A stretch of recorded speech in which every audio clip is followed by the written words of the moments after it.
On the Gamebridge Ball State Cardinals Sports Network from Learfield. Welcome to This Week in Ball State Sports, a Ball State athletics podcast, highlighting the Cardinals athletic teams and administration each week, presented by Gamebridge. Here's the voice of the Cardinals, your host, Mick Tidrow. Welcome to episode 32 of This Week in Ball State Sports, Cardinals fans. It was an excellent weekend across the board for Ball State sports. But first and foremost, Jeff, this is the first weekend that we saw where sub 70 degrees was on the table and we didn't have to worry about hail falling down the entire weekend. Yes, Friday brought the hail, but Saturday and Sunday were perfect and Ball State sports capitalized. Well, Mick, thanks for having me. Yeah, we had a great weekend and had some weather challenges on Friday, but we were able to weather that storm and had a beautiful weekend on Saturday and Sunday.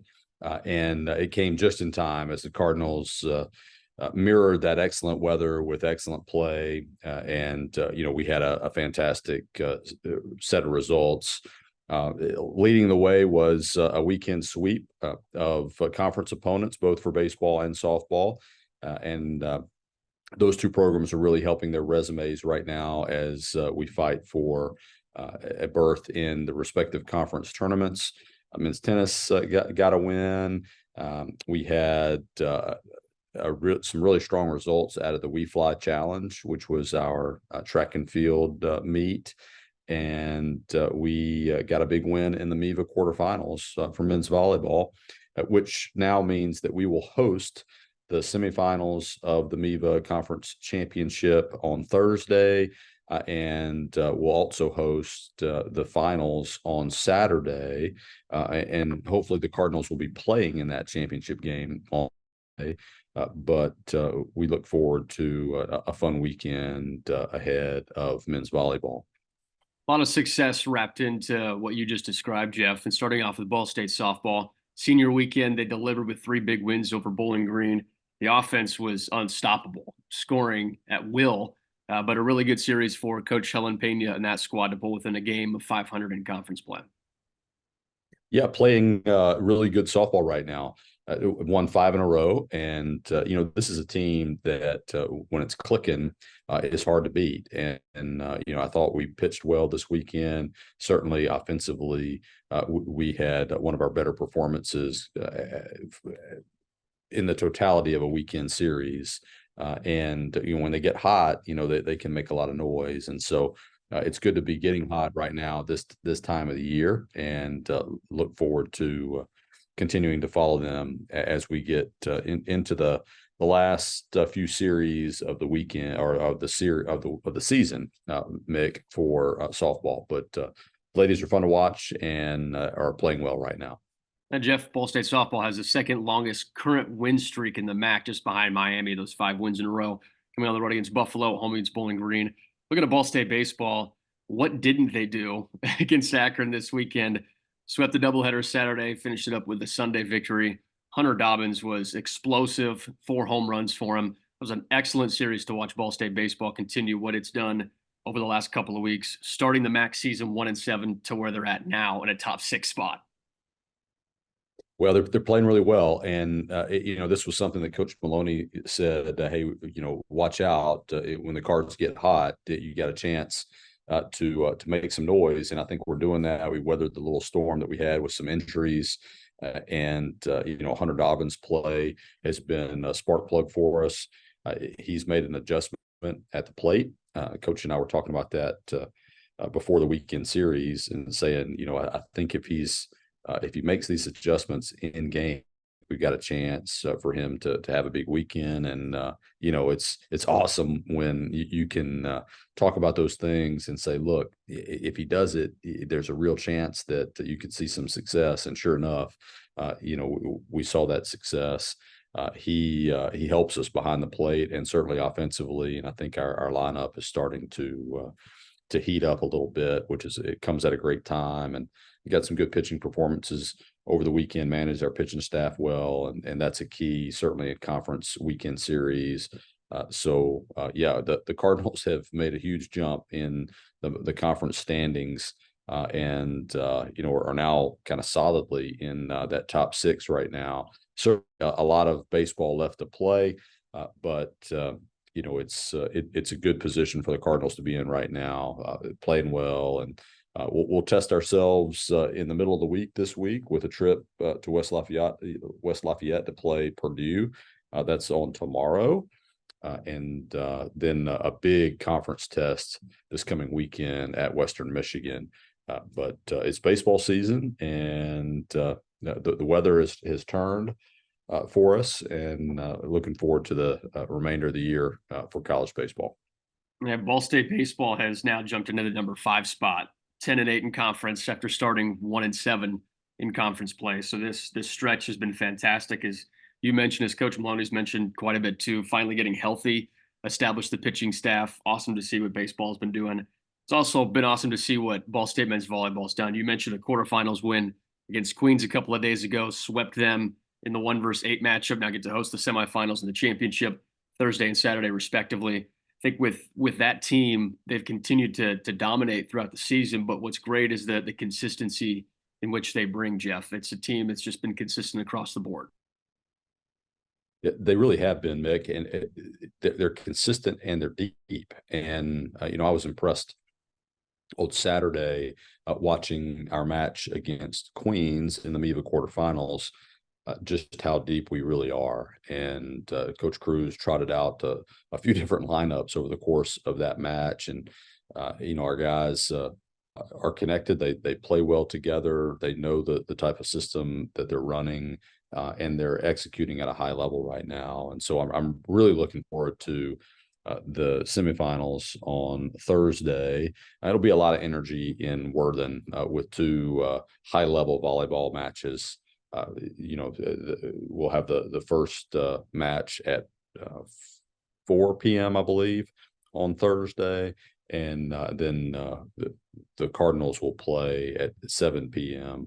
On Thursday. So looking forward to that. But Coach Cruz and that team have worked diligently this season to work through some early season challenges, to figure out the type of system that they were playing, introduction of a couple of different new players into that, and got banged up a little bit along the way. We should be completely healthy going into this weekend, and that's a good sign for the Cardinals. But what a joy to watch those guys play and compete. And, that will be on full display here this weekend. And so I encourage our fans to come out and make Worthen a loud and intimidating environment for our visitors. That's 3 straight seasons Ball State's gotten at least a share of the regular season title, and now hosting again, just like last year, in Muncie for the conference tournament. This year, the different format, whoever's the top seed after the quarterfinals then hosts the last 2 rounds, and Ball State, the beneficiary of that this year for Ball State men's volleyball. Turning our attention to Bill Richards and the Ball State men's tennis team, finished up the regular season with a critical 4-3 win against UIC on Sunday, now 6-4 in the conference season. Jeff, that's a great way to end the season before that conference tournament starts up. Yeah, it is. They had a tough stretch, in the last couple of weeks, and have weathered the storm. And yeah, it was a great win on Sunday. You just never know what happens when you get into a conference tournament situation. So we'll be pulling for the Cardinals, and we'll see what happens. I think what's beautiful about like tennis and, like you said, the conference tournament with not as many teams in men's tennis, Ball State 6-4. They finished up 4th in the conference standings, but they're only 2 behind Western Michigan for the top. So there's such a razor thin margin in men's tennis, and the Cardinals, with Bill Richards at the helm, they're always a threat to make a run in this tournament. They are, and I think that the team is situated to do that at the conference tournament. I've had some good results against the teams that are in the league, and it will be a highly competitive few days. And I think our guys will be ready to compete, and we'll see what happens. The women's tennis tournament also coming up relatively soon as well. On the women's side, Ball State has jumped to a 4-4 conference record and 7-13 overall, but that's been a team that's continued to battle as well. They have Let's see, they have one more home match against Toledo on the 21st, and then they go to Toledo for the conference tournament on the women's tennis side. That's the 26th of April in Cleveland for the MAC tournament. So that's where both tennis programs stand. You mentioned the We Fly Challenge for track and field, hosting that senior weekend, an opportunity for the Cardinals to celebrate so many talented individuals there and with those performances.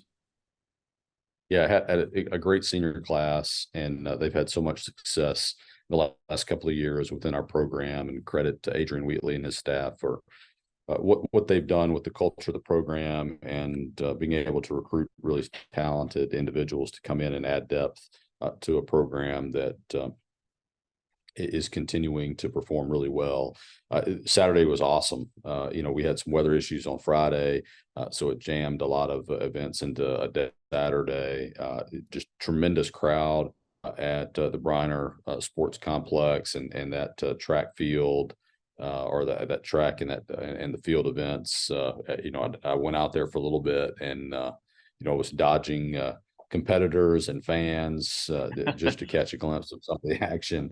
But the highlight for me was watching a few heats of the women's hurdles, and just Janelle Rogers in action is a special deal. I mean, it's we got to see her in person, and we don't host many meets here on campus, and it was I had a chance to see her afterwards and gave her a high five, and just what a special athlete. We're so excited that she's a Cardinal and on our team, representing us so well, not only on campus but also across the country. She's got a real chance to be a special athlete here as we go into the postseason for track and field, and already has a runner-up finish in that indoor pentathlon. So a treat to watch her compete live and in person over the weekend. Also a testament to Coach Wheatley and what he's doing for the program to have so many athletes want to compete in the We Fly Challenge. There were hundreds of athletes in this challenge. This wasn't just a couple of athletes here and there. This was a massive event. Yeah, it was a huge event. You had a lot of teams that were represented, but you also had individuals from a lot of different institutions as well. So yes, it's a credit to Coach and his vision for the meet in particular, but also just the visibility that he is trying to create here for track and field. It's a very it's a fun sport.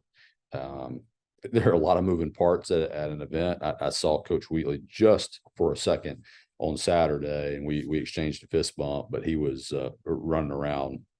He probably ran more than any of the competitors, and he was an athlete himself, when he competed in college. But being the organizer of that event, and making sure that communication was good, and that the events were going off on time. I think it was a tremendous day for track and field, not only for Ball State, but certainly the teams and individuals that came in to participate. I think they enjoyed it. So that's always a mark of a successful meet. Really good weekend too for Ball State women's golf. Took home a regular season tournament win in the Lady Jaguars Invitational. So great work from Cam Andrea and that squad to finish up the regular season with that tournament title. Yeah, really excited for that team. They've had their moments over the course of the season where they played really well, and they've had the moments where the ball doesn't quite respond to the club the way that the player intends. That's kind of the nature of the sport for golf. But not when you're on the golf course, right? Usually when you're swinging, the ball goes where it needs to go. If only that were the case, Mick. But in talking to Coach Andrew, he was really excited about the performance of their team. They were consistent over the course of the 2-day event, and came out with a win. So that gives them some momentum going into the conference tournament as well. Jeff, as we're wrapping up here on episode 32 of This Week in Ball State Sports, anything else you want Cardinals fans to know or to keep an eye out here in mid-April? Oh, we have to talk Chirpies. We haven't even talked Chirpies yet. Let's talk Chirpies. That's what we should definitely talk about. That's something that's coming up in just 6 short days, Jeff, and an opportunity for student athletes to come together, award ceremony, and really enjoy each other's company. So yeah, this is a really fun event, and it was one of my first events that I attended when I arrived last year. So the Chirpies is an awards ceremony. It follows the format of ESPN's ESPY Awards or some of these other magnanimous award shows that you see on TV, the Oscars, as an example. So the Chirpies is a postseason student athlete awards show. It is presented by SportsLink, and so the students run the production and come up with the script. And Mick, you'll be master of ceremonies for the event.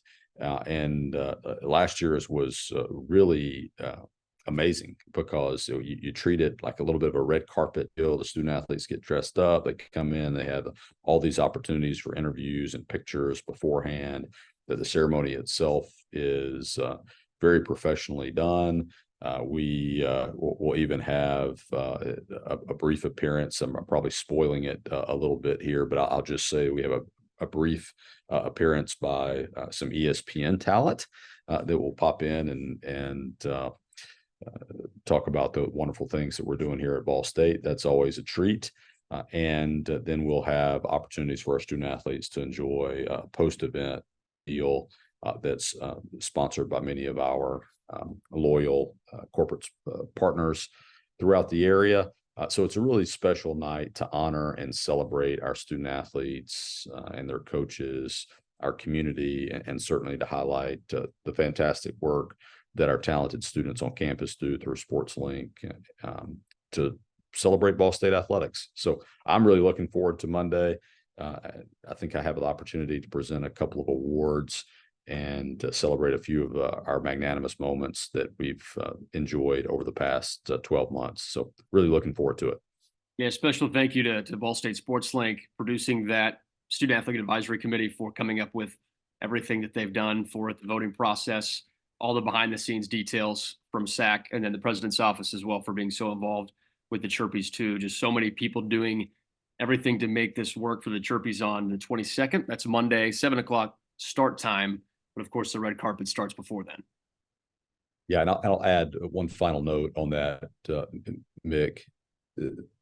One of the hallmarks of Ball State is the collaboration that is displayed on a regular basis across campus. And I think the Chirpies really exemplifies that. That you mentioned the leadership of our Student Athlete Advisory Council that has helped organize this in conjunction with SportsLink for the production of the event, the sponsorship of part of the president's office to make this a well-run event, and then just the many talented people within our department that help make it go as well.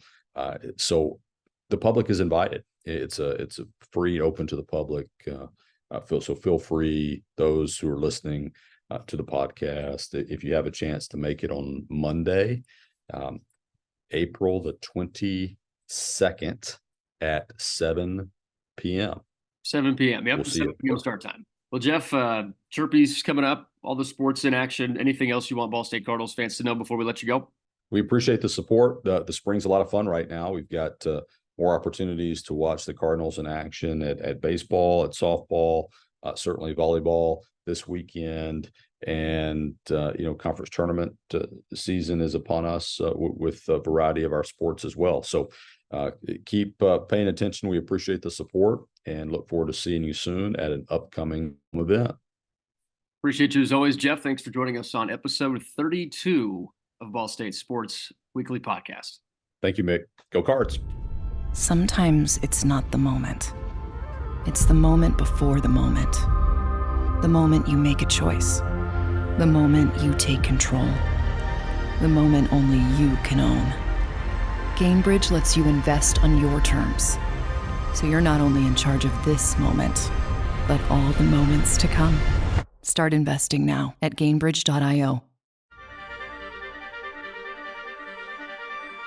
Men's volleyball is back in action here on Thursday. Semifinals in the MIVA tournament, hosting Lindenwood, the number 4 team in the tournament. Ball State's the number 1 seed and the host of the semifinals in the championship. We're with Donan and Cruz talking things here on episode 32 of This Week in Ball State Sports. Coach Cruz, appreciate you joining us, but this has been such a fun season for Ball State men's volleyball once again. Just starting there, what's this year been like overall for you? Yeah, I've been really a big fan of our season in the context that we've had to overcome some barriers personnel wise, and never felt like we had our team healthy for a long stretch of time, and that has challenged us as coaches and as players to adjust and adapt and try to get comfortable in some really unideal situations. And for that, all the camaraderie around the kind of situations that brings up for a team and a staff has been a great learning experience for me. And obviously we got 2 more big matches ahead of us, and been a lot of fun and very special with this group.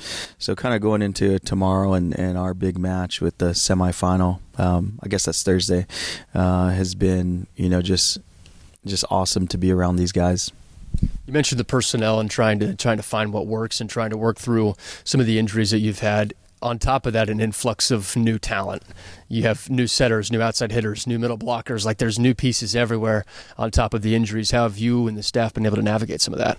Yeah, thankfully the blend of old and young is a good pairing of you could have some guys that are young on the court and balance it out. And our senior class, Lucas Pitlack has been our probably our most stable player in the lineup in libero.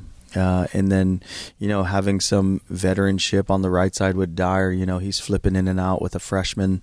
And then you got Pat, who is new, and then you balance that out with someone like Trevor Phillips right now and T. So, I think that just speaks to our recruiting class we brought in. That has been a group of really talented young men, and that has paired really well with the leadership that we've had on the team the last couple of years already. So a lot of freshman moments, obviously, and we've seen that in our volleyball and in our stat lines. But for us, it's really been about just trying to stay the course, and that's been the biggest thing for us.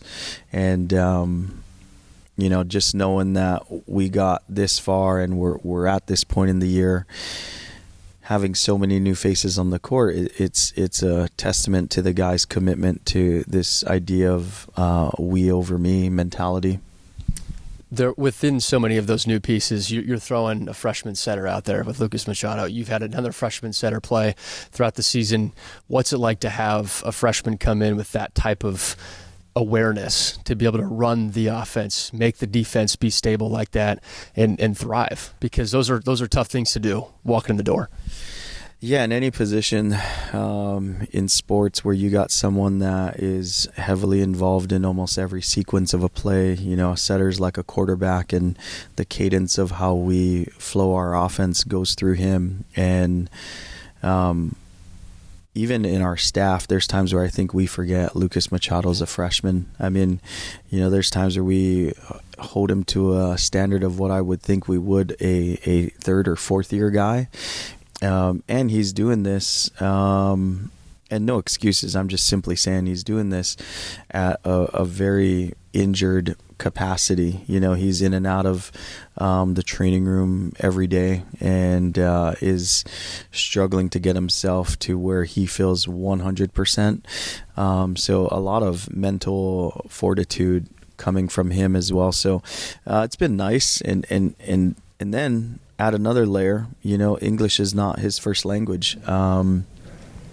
And I wish someone on staff spoke more fluent Portuguese, but he's doing this with trying to also understand and learn not only U.S. culture, but how to speak and understand the ambiguity of English. It's crazy. So we love having him on the team, and I think he does a great job. And then the guy right behind him, Peter, has done a phenomenal job too, and you see him jumping on the court, and kind of a seamless transition too when we go from setter 1 to setter 1A. You know, it's really nice to see the two of them manage that position for the team. Savitsky Lind on the outside as well, another freshman that's come into this rotation.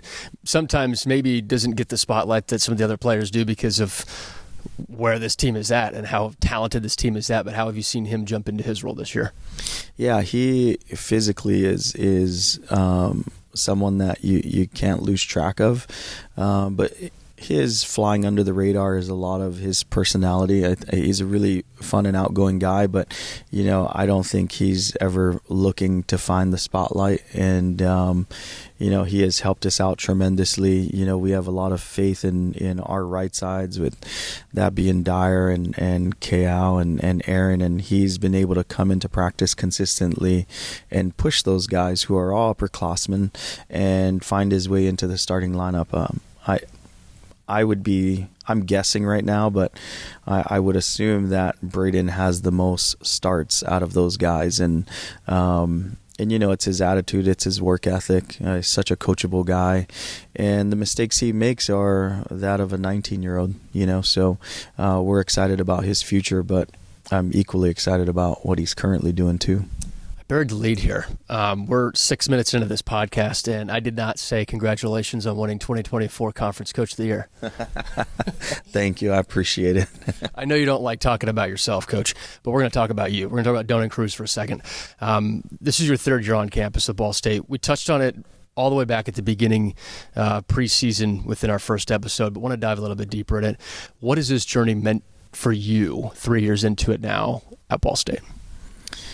A lot. You know, the opportunity that Ball State has provided me to continue to grow as a coach has been amazing. I think one of the biggest reasons why we were, and I say we meaning my wife and kids, were so drawn to Muncie and the Ball State community is simply the love around athletics and then more specifically the love and passion for volleyball and all the support that comes with being at this level of a program has kind of embraced myself and my family, and then has given us the platform to do something special in a sport that I genuinely love coaching, and no better place than to challenge your professional skills at an elite level. And I think a lot of what I'm trying to do is simply maximize every ounce of what Ball State provides me as the head coach in resources to do, and I attribute a lot of our success to simply that. It's support from the top down, and then it's just my job to ensure that we're in good hands. You know, you mentioned challenge. How do you challenge yourself in year three? I think right now is just upholding standards and continually building the culture that we strive to kick off in our first year as a staff here, and that's really the biggest challenge. Is I think some people overlook the idea of just doing the little things right and trying to be consistent and true to the things that you believe in, and sometimes when things aren't working, the knee-jerk reaction is to try to find a new way of doing it instead of just trying to stick to the plan and be consistent, and that applies to what I do as a coach and how we execute that with Mike and Christian, with our players. And I think that's the biggest challenge and the biggest thing I try to remind myself every day is, hey, you don't gotta do anything different. Be mindful of how landscape is shifting around you. And if you can do that, I think it just, you find more success than trying to reinvent the wheel. You talk about changing the landscape around you, bringing in all those new players, as we talked about a couple minutes ago. One of those new faces, Patrick Rogers, he's been able to come in and help elevate the culture and bring another dimension to this Ball State volleyball squad. From where he started to now, just at Ball State, how have you seen him grow? Yeah, I mean, you know, he has been up and down all year in terms of trying to find what it means to be an elite athlete. And, you know, I think his biggest challenge has just been about finding that consistency in his personal rhythm, what he does leading up to his training, and I think his biggest growth has been his mindset off the court. I think he's found some balance in how he manages academics and athletics. I think he also is figuring out that here at Ball State, maybe different from his team last year, is that he doesn't need to do all the work, and he just needs to do what his job is and allow others to be successful and gravitate around him. And I think that was the biggest growth maybe we even had as a coach and a player, is finding what that role really is, because his volleyball is phenomenal. He's only gotten better. And I think that's because the guys around him play at an elite level, and it challenges him every day. So I think his growth mindset and being able to understand how to manage himself has been the biggest area of improvement. And then now just kind of feeling comfortable in his own skin. Coach, before we let you go here, Lindenwood Thursday in the MIVA semifinals, what stands out about them in the third matchup with them? Yeah, this is a dangerous team because they're on a hot streak right now, and they play the style of volleyball that we actually enjoy competing against, which is they got some pins. They got 3 guys that on the pin that can score well and jump high and hit hard, and we play really good defense around that. So I think in terms of matchup, this is a good matchup for us, but this is just a team that doesn't, they never give up. They never go away. They're led by a really good coach in Joe, and a team that I also think has something to prove. They haven't had the level of success that I think they really believe they can achieve, and this is, I think, probably one of their best seasons they've had in the MIVA, and I think they're going to be a tough opponent on Thursday. Well, Coach, we appreciate you each and every day here at Ball State. Thank you. Good luck this week. Appreciate it. Thank you, guys. Sometimes it's not the moment. It's the moment before the moment. The moment you make a choice. The moment you take control. The moment only you can own. Gainbridge lets you invest on your terms. So you're not only in charge of this moment, but all the moments to come. Start investing now at Gainbridge.io.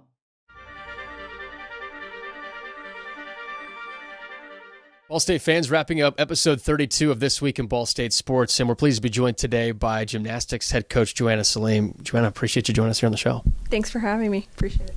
Some pretty good news that just came down today.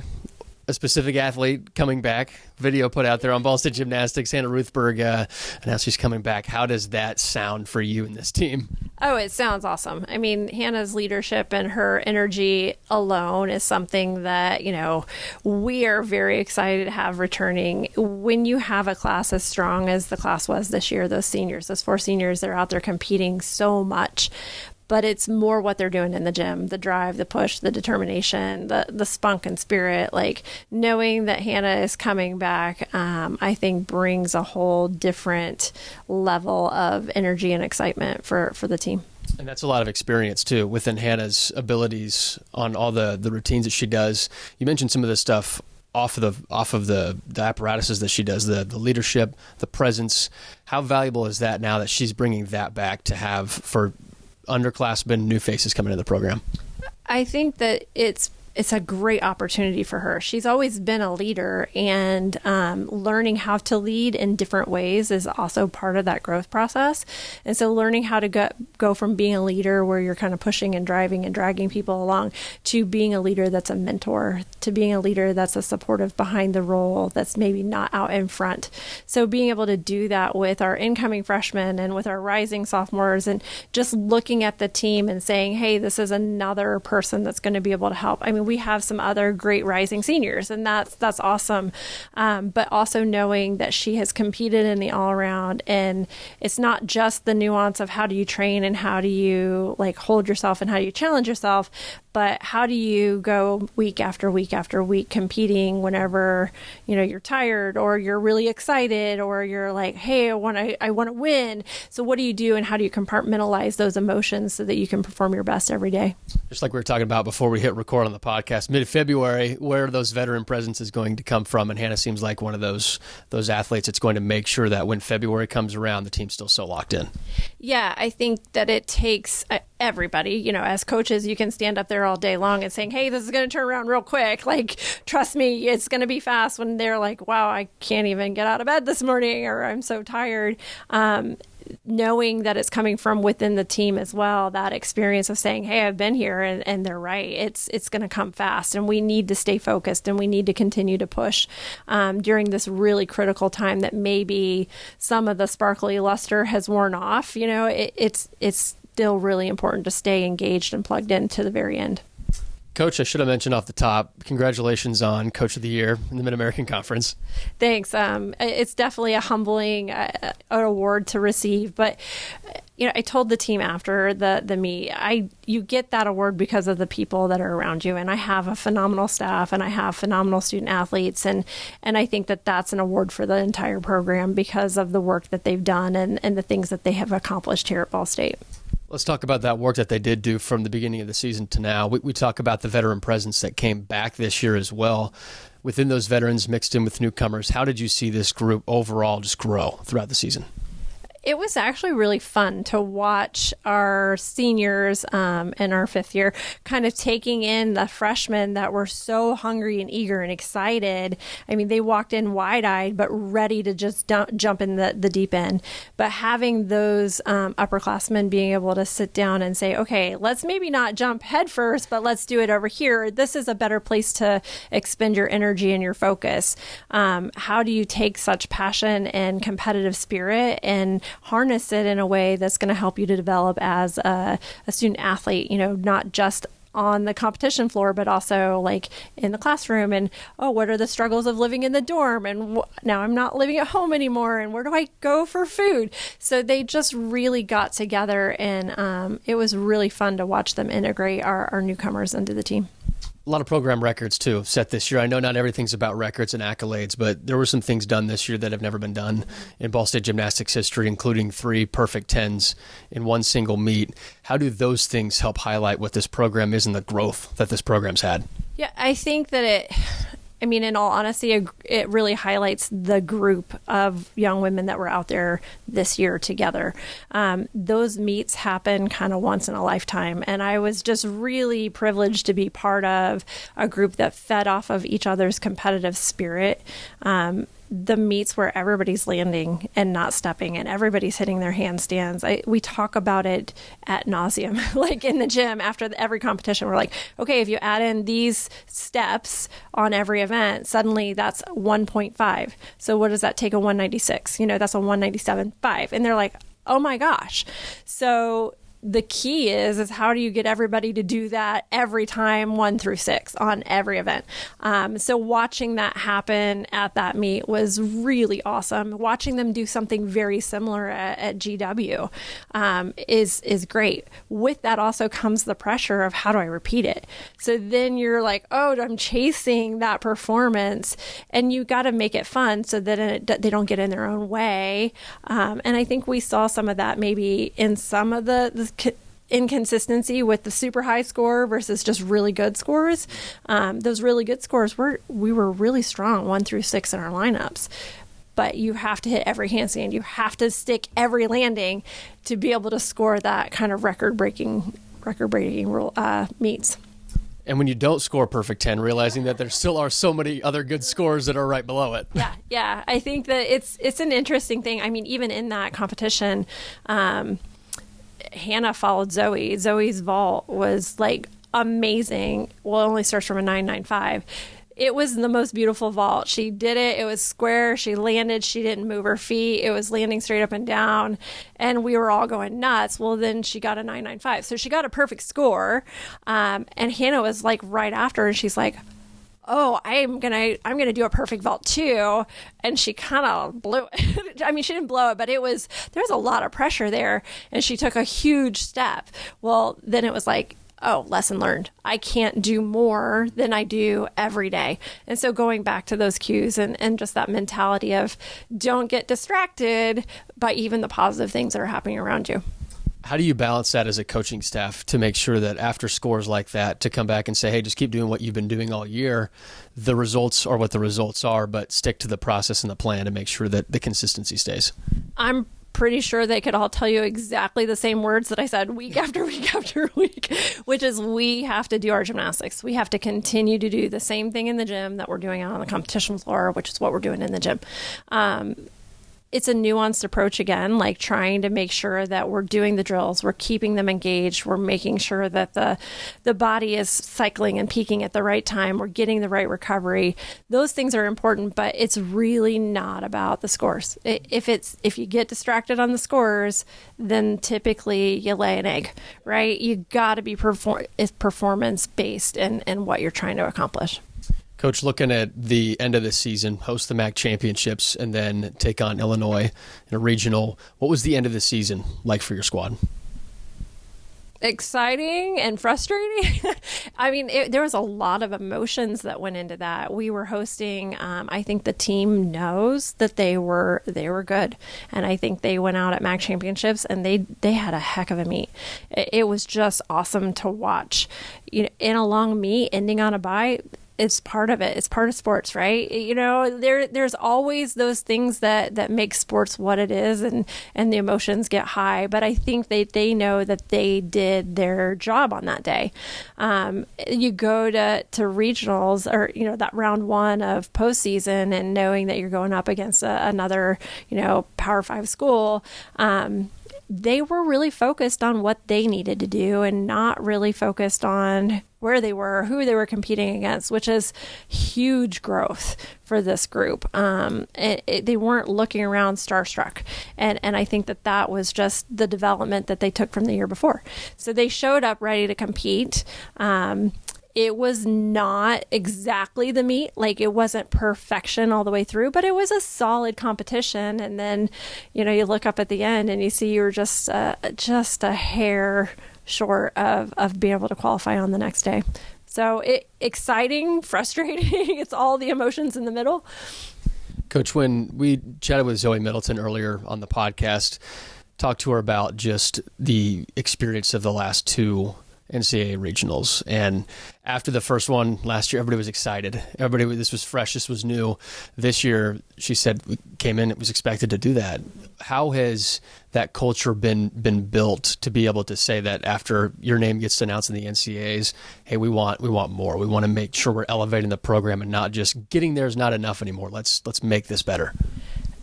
We as coaches talk about that. We bring it up in every recruiting conversation, which is that we want people that come in that want to be better, right? I want you to be better your sophomore year than you were your freshman year. I want you to be better as a senior than you were as a freshman. So just ever saying, hey, that's good enough because we got to a place is not in the culture of who really thrives in this program. That requires an internal drive. That requires an internal communication with yourself. As coaches, we're also like continuing to say, okay, let's reflect for a second and say, how do we make this better? And it's moving the mark incrementally so that we're not like, okay, we're here, let's leap 10 steps. We're not going to do that, but we take another step because that's within our range. So it's in the classroom. It's in the gym. It's in our experiences with our friends and with our roommates and with our families. Like all of those areas of life require us to get comfortable being a little bit uncomfortable. I just think it was really neat to hear Zoe say that, like so young in her career, to be able to basically say what you just said in a way from an athlete's perspective. Yeah, I think that when you have people that are open to that mentality, and then you're leading and you're talking about it in that way, from your strength coach to your academic people to your, athletic trainer, when everybody's kind of on the same page, it allows them to marinate in that. And then they can kind of come up with their own understanding of what that means and where is their ceiling, right? Like if I know that I'm doing the best I've ever done, but these people all believe that there's a little bit more, I think I can do a little bit more. And that I think is the cool thing, because Zoe's ceiling is limitless. It really truly is. But you want to do it in a way that she's also able to handle the expectations and things that she's placing on herself, because then it's not fun if it's always feeling like too much. The senior class was able to handle every expectation from other people themselves. How would you describe this year's senior class? Again, once in a lifetime kind of group. The melding of those personalities was something super special to be part of, and just seeing the growth of all of them from when they came in to what happened this year. Like, can you package that up and have it come back for another year?